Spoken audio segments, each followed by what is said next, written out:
I grew up in a family of 3 children. My sister Kath is 4.5 years older than I am. My brother Brian is 9 years older. We are all adopted. My parents could not have children. And I was adopted at 9 months. And into what appeared to be a normal family, but was certainly anything but normal. My brother, long before my sexual abuse started, I guess about the age of 3, my brother started hitting me and slapping me, hurting me, tripping me, laughing at me, spitting at me, making me feel worthless.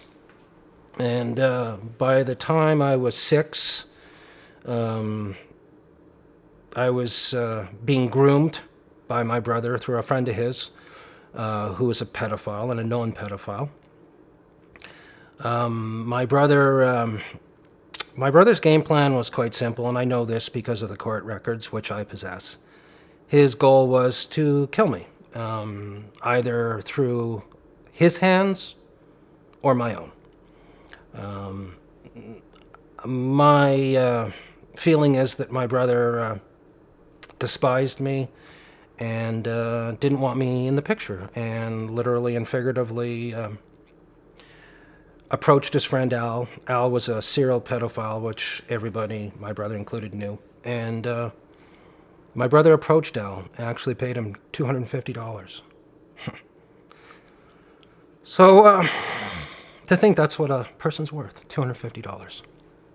So I was subjected to childhood sexual abuse anywhere from 2 to 5 times a week. My perpetrator lived a block from the school I went to. I grew up in an era where people walked to school.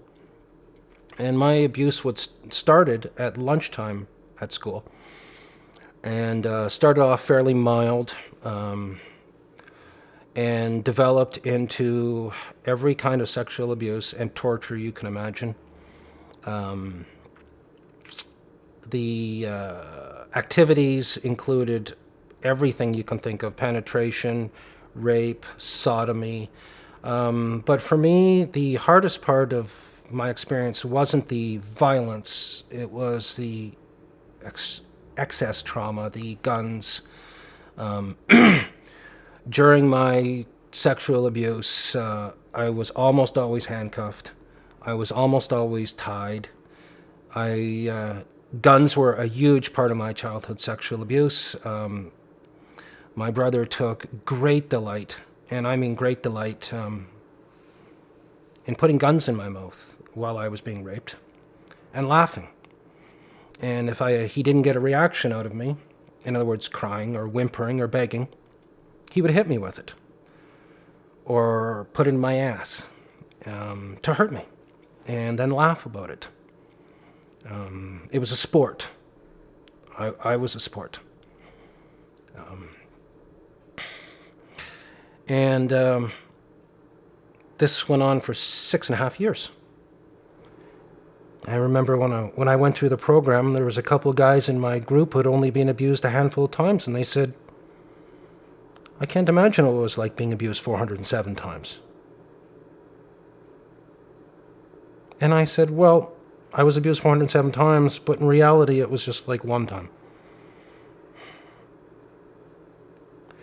And when I look upon it that way, it's a lot easier to let go.